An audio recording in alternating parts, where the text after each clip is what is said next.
Hello, I'm Richard Marks, ASI's Research Director, and welcome to asicast number 138. Today, I'm chatting with Bill Harvey. Bill is founder and chairman of Research Measurement Technologies.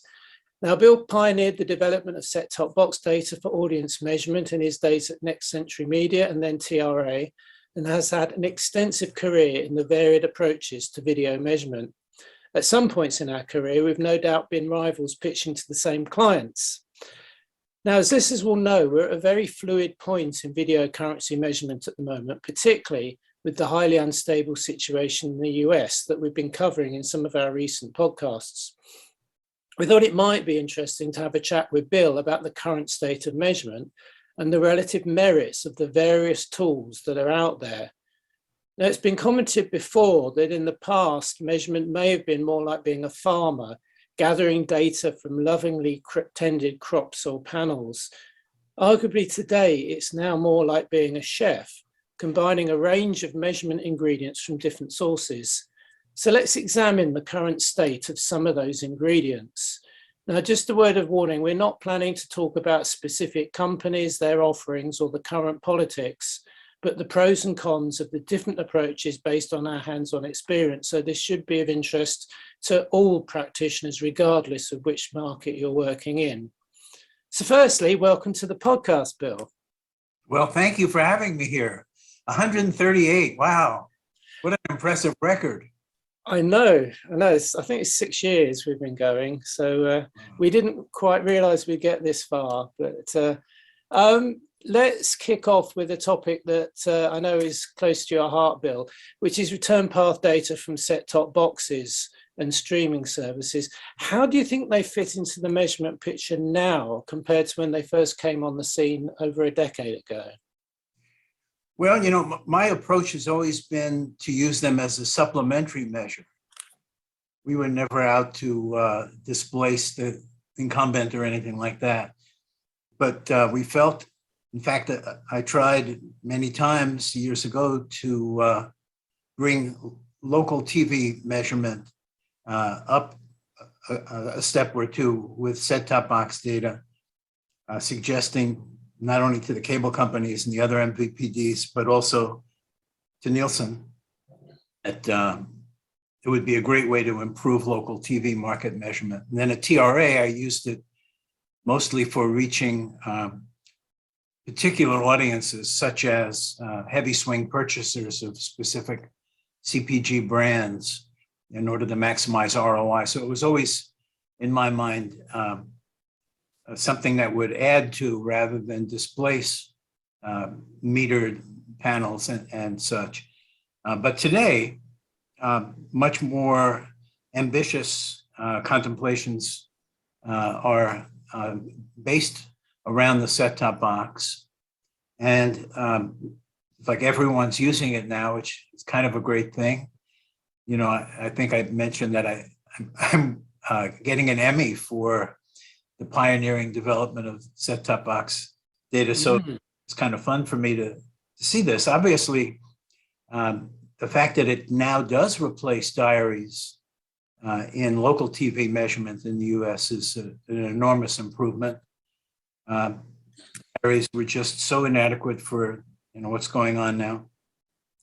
So some of the lasting benefits of set-top boxes, where even today they add to other things, is the second-by-second nature of the measurement. You know, it's becoming more important now with discoveries by people like Paul Donato and others that maybe even 2-second commercials would be a good idea. But certainly people are using 5- and 6-second commercials a lot lately. So being able to break the minute and get down to seconds is something that is important, and set-top boxes are good there. Another prominent benefit of set-top boxes that people have realized is that they add stability. Report-to-report stability is very important to be able to predict audiences, particularly if you're making guarantees between buyer and seller as to what's going to be delivered. You want stability, and set-top box data is good for injecting that, even with other measures. And then there's addressable TV. With addressable TV, the future has to be census level measurement. Otherwise, you're going to be missing some of the deliveries, and you'll have to use modeling to try to replace them. And modeling isn't a perfect replacement for measurement, as you and I know. Mm. There are still a couple of areas where set-top box data could be made better. One of them is, the old problem of you don't know when the set-top box is on and the TV set is off. Well, TiVo cracked that code years ago and invented a heartbeat mechanism where using capacitance and other measures of feedback from the TV set, you're able to actually know when the TV set is on or off. Everyone should be using that, but they're not yet.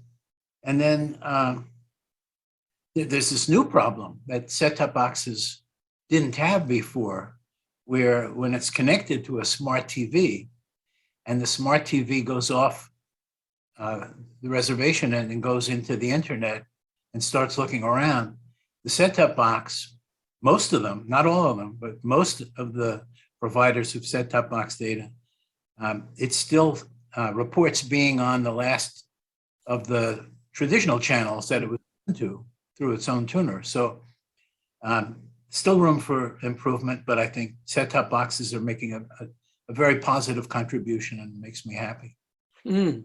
Yeah, when you get your ME, you have to be very careful not to insult anyone's wife, because we don't want another situation. Congratulations on that, by the way. Arguably, there is a bit of an irony around the fact that set-top box data is now being used more and more. The first is a very obvious one, which is that certainly for the last 10 to 15 years, it's not positioned on top of the set-top. That typically, we've never come up with an alternative for it, but very few people have cathode ray tubes that can stand a set-top box on top. But I guess the other irony, and you've touched on it there, is that with the massive growth in streaming,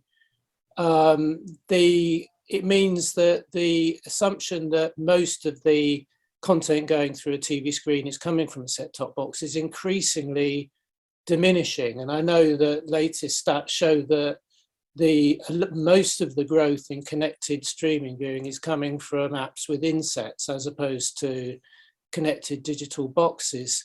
And particularly, there's a lot of interest around the potential measurement applications of smart or connected TV data. Does that present different challenges in terms of how you integrate smart TV data than traditional set-top box data, for want of a better phrase? Yeah, it does have its own peculiar characteristics in terms of challenges of measurement. For one thing, it's fingerprint based rather than watermark based. And fingerprinting isn't as perfect as watermarking is in terms of always being able to make an identification. So lack of an ability to make an identification stems from really two things. One, the fact that you're having to match against a reference library. And the other is that for economic reasons, people are limiting the sizes of their reference library. So you have a problem in that perhaps many as, in some cases, 23% was the highest number I've seen of non-matches, where things go into all other TV rather than get credited to a particular or channel, which is not a good thing. And you can try to distribute the no answers, so to speak. You could try to model it out, but that isn't very accurate. And people in the smart TV side of things have decided to limit the number of networks they're measuring, and certainly to limit the number of TV stations they're measuring as program sources. Mostly they're sticking to major TV stations in major markets. So a great number of the program sources don't even have a chance to be credited.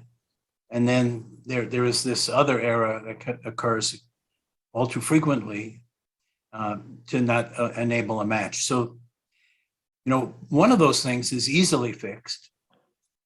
all you have to do is throw money at it and a much larger reference library. So that solution is visible. Fingerprinting being replaced by watermarking seems to me to be something that will inevitably happen. It seemed impossible in the early days of PPM, but right now, many program sources and content creators are putting in the watermark codes for PPM, not only in the US, but in other countries. So it kind of proved that you can do it. It would take years to convince everybody to do it. But I think it'll go that way eventually. And you know, in terms of this corner cutting to keep the costs down, it also extends to time shifting, where most of the smart TV measurement is stopping at 7 days and not including, you know, any viewing after that on a time shifting basis. Some of the problem, and then, you know, even in terms of measuring streaming, the smart TV ACR solutions have contractual limitations on what the streaming services want reported. So there's not a complete set of streaming data coming through smart TVs as people have suspected. But Richard left out half the story, because the other half of the story is certainly if you want a complete measurement of television today, you've got to have smart TV data. Eventually, it's all going to be smart TV data. Can't ignore it and say, I'm not going to use it because it's not perfect. But the big problem comes from the number of smart TVs that you can get data from in a given household. Typically, if you're buying smart TV data, you're buying it from one manufacturer, one TV set manufacturer, and which exacerbates the problem, because there may be a household that's got all smart TVs, 5 of them, and they're from diverse manufacturers. But the basic rule of thumb nowadays is if you have smart TV data, you're covering 1.1 TV sets per average household. Set-top boxes covering an average of 2.8. And when you find them in the same household, and I've looked at data like this, there are hundreds of thousands of households that I've looked at that have both smart TV and set-top box data. And you ask the question, well, how much is reported only by the smart TV, and how much is reported only by the set-top box, and how much is reported in common? What you find is something like 4% is reported only by the smart TV, 43% is reported only by the set-top boxes, and the rest is in common. Mm-hmm. So it would be very dangerous to base an entire measurement system just on smart TVs. If you were going to do that, you would definitely want to get all the manufacturers, but it would still be problematical. I mean, I agree. What we're talking about primarily when we talk about reference sites and signatures is what's referred to as, I think, ACR, Advanced Content Recognition Systems, which are typically built into smart TVs. But that's largely there because those TVs still have a tuner and are either taking, you know, over the air in some countries, less prevalent in the US, but very prevalent in the UK, for example, or they are still connected to a Comcast set-top box or whatever. But if you look in the UK, Sky Glass, which has recently launched, or Amazon's launch of their Fire TV Omni, they're effectively streaming TVs. So I guess the question there is whether it's less about ACR, because Sky are claiming with Sky Glass that they will know everything going through the television, because everything going through the television will be effectively IP based, and therefore they will be going to the source of that as opposed to needing to recognize it.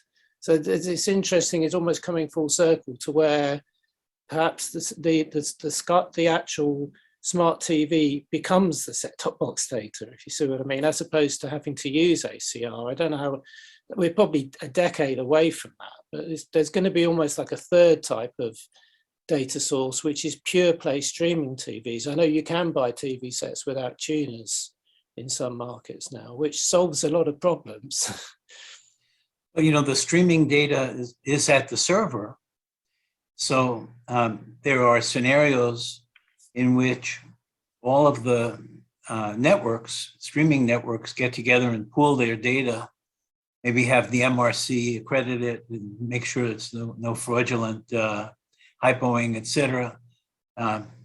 So the future is still not determined. The future isn't written. I don't know whose quote that was, but it actually sounds like something from Star Trek. But so we're hearing the global research companies claiming, and this was a big theme at our ASI conference back in November, that panels are more important than ever now, given the imminent demise of the cookie and also increasing privacy limitations on what you can track and the degree to which you can use unconsented data, for want of a better phrase. Do you think we're seeing the second coming of the TV panel? And if so, what's their role in this future? I do. I actually do. And of course, the World Federation of Advertisers and the ANA and ISBA and the other similar organizations in 34 countries have penned this requirement for the future that cross-platform measurement will be based both on big data and on panels. That's where all the money comes from, the top of the mountain where the money avalanche begins. So that's kind of a form of proof that yes, panels have definitely, we've seen the value of panels. Part of it, though, is also the complex ways in which the television /video can be used by the end users. The number of different devices, different styles of viewing live and streaming and so on and so forth, so that you have this complex pattern of intercombinations of stuff going on in one household, but not in another household. So the number of little balkanized islands of complexity, of different media availability patterns. How do you know you're covering all of those representatively if you're selectively using just one mode, whether it be smart TV or set-top box, or even if you're buying set-top box and smart TV data and putting it together in the very best way possible? How are you ever going to be sure that you've got the right mixes?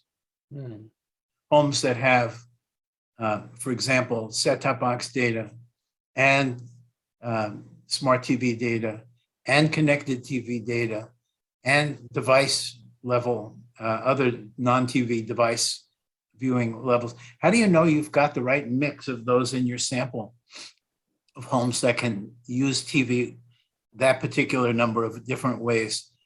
Unless you have some kind of a calibration sample, something ideally in the US, our thinking is always probability samples, area probability samples, less intoxicating to the rest of the world than to us in the US. But since I was trained in the US, I have this affection for the idea of probability samples. But you need some kind of a measure to enable you to put together the other stuff with a sense of true confidence.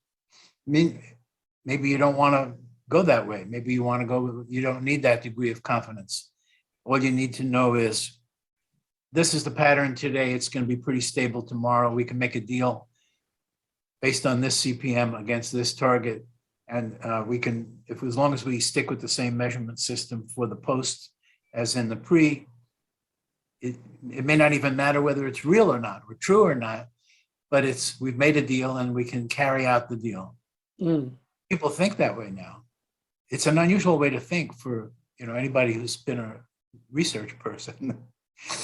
Yeah, there does seem to be a consensus around the importance of panels from everyone, nearly everyone at the moment. But where the point of differentiation seems to come is more around the emphasis, in that if you talk to one group, the panel is seen as the core of what's being done, effectively the foundations of the building and the lift shaft that runs up the middle, and that the other sources of data, the floors are hung around that central core lift shaft. Conversely, some people argue that the panel is really off to one side, a bit like the architect's plan that tells you how to put the building together. But it's needed. But it's I guess your view on that depends on whether you're the person with the panel or whether you're the person seeking to buy in some panel data. But I think the jury is still out on the degree to which the panel is the core of what you're doing, or whether it's providing you what's been referred to as a source of truth to check that what you've done is okay. Well, it's really fascinating because even after my years in the business and probably having some fixed ideas based on my experiences, like all of us have, I guess, to some degree, I had an aha conversion moment just a little while ago when I was fortunate enough to see the what Nielsen calls its impact data. So they published data, at least to their clients, and some of their clients are my clients. So I'm able to look at some data. And so the September 2021 panel only versus panel with 30 million households worth of set-top box and smart TV data. 87.8% of the program ratings between the two of them are within 0.02 rating points. So the aha moment that hit me was they must be measuring the same thing. Mm. And if that thing that they're both measuring isn't reality, what is it? How can two very different methods agree like that? So I then, dug in further and called my friends at Nielsen, and I said, is this like meter diary integration? And no, it isn't meter diary integration. It's true consiliency. Mm. They are making use of the panel where there are common homes and common devices to see, where the device at the same device level measured by two different meters gets different answers, or gets answers in one case and blanks in another case, and stuff like that. So, panels are useful for helping to clean the big data. The big data are going to be essential for the future, for addressable, for cross-platform. You can't just do it with the panel anymore. You have to do it with both. And how you put those both together is a whole new vista of measurement science for us old timers to be reborn into. Another increasing development is the increased interest in panels that offer things like eyes-on technology, tracking actual viewing, as it's put, as opposed to what we've been measuring largely up to this point, which is typically presence in the room, or at least that someone is is theoretically able to watch, as opposed to tracking their eyes or their corneas or their heat signatures or whatever. I know from my own experience back running a measurement company, we used to get people in 2 or 3 times a year with alternatives to the traditional handset that's used by most meters. But it does seem to be getting traction, particularly around the interest in attention. Do you see attention as a potential input to planning and trading, or is it more, as I think Paul Donato described it in our last episode, a supplementary currency that sits on top of the core currency? Well, if the definition of currency is the ability to make a guaranteed deal between buyer and seller, there's nothing to stop buyers and sellers from making deals like that. I would guess that Dentsu, for example, would probably be contemplating making such deals, or actually making them right now, where, you go back about 10 years, Tracy Shapak might have been, when she was at Starcom, might have been the first person to ever do a deal that was currency guaranteed based on set-top box data with Discovery. That might have been the first non-panel based guarantee that the world saw in the US. And so deals like that can be made. They can be made guaranteeing any number of different levels of the ARF model. You know, the ARF model, something that I loved from the first moment I noticed it in my first year in the business. That if you go back in time to the original model, they wanted to have something like attention in it. They had 6 levels. Alfred Politz argued very persuasively for why there should be a perception level after the exposure level. The exposure has always been an opportunity to see, meaning it was delivered to the glass. And then anyone who was within range with their eyes open and maybe looking in the right direction, but ears can pick up in multiple directions, would have an opportunity to see or hear or both that ad. So it's always been an opportunity to see rather than an actual seeing. So Politz wanted to get seeing in there, but they back then, in 1958, et cetera, they didn't have eye camera tracking as a logical option to consider.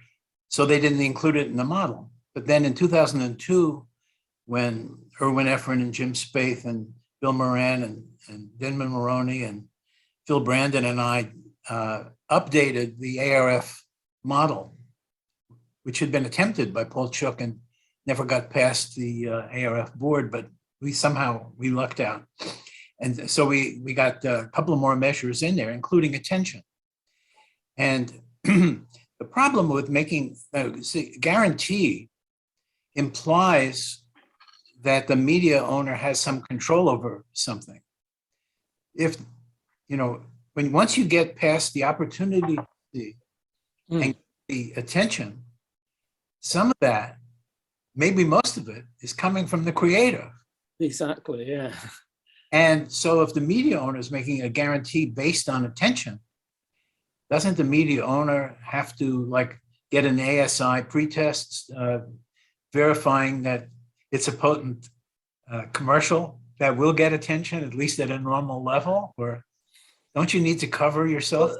I'm naively, I'd always assumed that the attention we were talking about, the advertisers being interested in, would be attention to the program, the content, the indication that this was an engaging environment for their ad. As you say, doing guarantees on attention to the advert effectively de-risks the whole advertising industry, because if they put out a crap ad, they won't have to pay for it, because the eye tracking would tell you no one watched it, so that you don't have to charge for it. So I would have thought the media owners could see a role for particularly those media owners who feel they have quality environments, like broadcasters who will feel they have that advantage over social media and video sharing platforms, would be keen on attention to content as being a metric, but attention to actual advertisers' content, as you say, I think it is really down to them. I mean,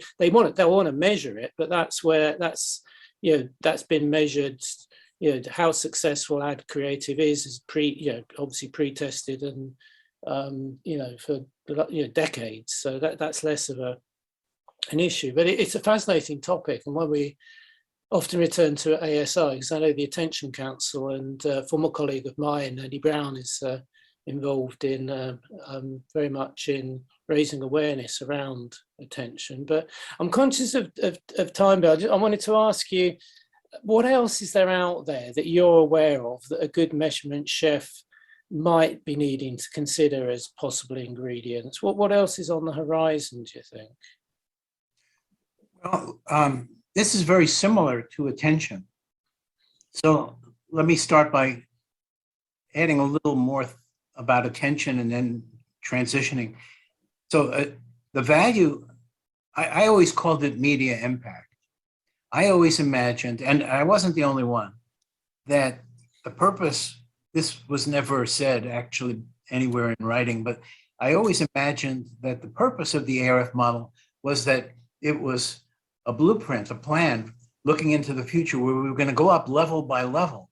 We were going to, right now we're measuring, being in the 1960s, we're measuring the opportunities to see as well as we possibly can. We thought at the time there were only 3 networks in the US, so it was really easy with 1,000 panel to get really good data. At any rate, then we hoped it would move up to being able to measure the communications effects.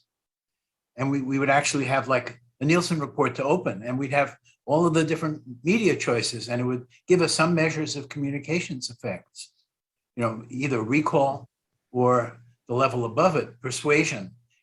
We'll be able to measure the persuasion averages by people who watch This Is Us versus XYZ. And then we get to sales effects. Now, of course, at TRA, I actually tried to do that. I remember. And at one point, Leslie Wood was helping us with it. And we did call it Media Impact back in 2012 when we were doing that work together. So it's always been a dream of mine, a fond dream, that we would get beyond the opportunities to see, not so much as to be able to base media guarantees, because once you go past there, a lot of it is the creative. Most of it is the creative. Most of the advertising business is about the creative, but we lose sight of that. So then the Attention Council and all of the members, and Andy and Mark Goldeman and others, Max Kaelhoff, are making wonderful contributions to theory and to thinking more deeply about it. But the whole thing does depend on the ability to prove that these measurements help us get more attention and get more outcomes out of it. So at the ARF yesterday, for example, Meta, in a panel with Paul Donato, showed these curves that, like in Facebook, 18,000 different ads being measured. The ones that converted, you could see them in the first 2 seconds. You could identify them in the first 2 seconds. You didn't need more, because after the first 2 seconds, the conversions didn't go up anymore. Now, that was different in different platforms, different devices, et cetera. In some cases, it did take 8 seconds or whatever to get a best prediction of conversions. I mean, there are a lot of questions here. A lot of the work we're doing on attention is based on the eye. What about the ear? What about people who aren't looking at the screen but are getting the commercial? Donato yesterday at the ARF used the phrase, TV works at low attention. It's a system one, Kahneman system one, as compared to any kind of computer device with the built-in ADHD that comes along with it. The quick twitch and the loss of attention and go on to the next oxytocin blast in the brain. At any rate, the real question is about these health effects ultimately, and the branding effects. So the Attention Council has done a wonderful job of compiling the proof that attention does lead to those things, which only a fool would have not expected. And so then the question is, what else can we use as a predictor of the outcome? Well, at TRA, I was always into the idea of, well, we can see patterns. We can see, for example, that a mature packaged goods brand optimizes ROI on frequency at about 3 opportunities to see a week per household, which converts into much fewer actual lookings, and so on and so forth. But now we have possibility of using attention norms, AUs, for example, Adelaide's term, or anything comparable to that, as predictive attention. And it's based on the context rather than on the, but again, as you say, if the context is high attention, like we know news has higher attention, it may have other problems nowadays with divisiveness and so on and so forth, but or perceived problems. I'm not sure that they're really advertising problems. So if you go into a high attention context, will it rub off on your ad? I think we have a lot of evidence that yes, it will. It will give your ad a better head start. So then the transition into what else can you do? Well, it turns out that alignment between the program and the ad has a similar effect to predictive attention. It's different. I think the two of them are probably additive. So this is my own work now, RMT. So RMT, as you probably know, has empirically derived 265 psychological variables that can be used in content coding of ads and programs. So you can now look at a resonance score. To what extent does the program reflect, mirror, align with, be contiguous with, not break the mood of the program, but actually flow with the mood of the program. We've seen, 36% increases in sales effect, 62% increases in first brand unaided mention, and scores like that coming from companies like Nielsen NCS, 605, Simmons, Newstar. So there's a lot of evidence that if you put your ad into resonant contexts, you can also affect the downstream outcomes. And if you do that and use the attention measures, then you're probably giving your ad, much better probability of having a positive effect. So I think there's already 4 major advertisers using us on an every month basis, which is, many more brands than that. But it's a slow, we're introducing something new. And the funny thing about it is you get reactions like this, a gentleman named Fadi Karam, who I've had the privilege to work with 3 times now. As he moves from company to company, he always wants to use what I just described. And the first time I met him, he said, Bill, for 16 years, I've sat in this seat. I won't mention the name of the major advertiser, one of the largest in the world. He said, I've sat in this seat and people have come to me and told me they can optimize my media. But you're the first one who said they had to see my commercials before they could do that. Well, yeah, I mean, a colleague of Mike and I, Brian Jacobs, I'm sure if he's watching, would be nodding away at your emphasis on the importance of creative in the whole advertising process. Absolutely. Finally, I'm going to ask you the same question that I put to Paul Donata, and this does kind of tie up all the things we've been talking about, because at the moment, there are a lot of ingredients out there, and there are an increasing number of players, particularly in the US market, who are chefs who are getting their meals together in the hope that the industry will use them. And that's led to a lot of talk about alt currencies at the moment, and a lot of companies that are combining those ingredients and hoping that they will be either the currency or used as a currency. What's your take on the current uncertainty in the US market? Could multiple currencies be the way forward, or is that, forgive the pun, a recipe for disaster? Well, from a certain point of view, the concept of it is something likable, in that there's always been this saying among insiders in audience measurement that in any given media, in any given country, the industry is willing to support 1.5 profitable measurement companies. You couldn't actually have 2 profitable companies in any given field. And that was because the industry didn't want to pay for more, although they wanted innovation. But then they wound up with, well, the JIC approach worked very well in all the countries that did it, I think, compared to in the US, where we always said, oh, Robinson, Patman, blah, blah, blah, blah. That's not good. You can't do that. And so you wound up typically with one supplier, and that one supplier was a natural monopoly. And then people got mad at the one supplier. And that's a pattern. Wherever you have one supplier, you save money, but you get angry. So, trade-off. Anger is not good. It lowers your immune system and so on and so forth. So now, if it were really to come to pass that we would support 5 different good measurement services in the US, it would be fantastic from the point of view of competition, innovation.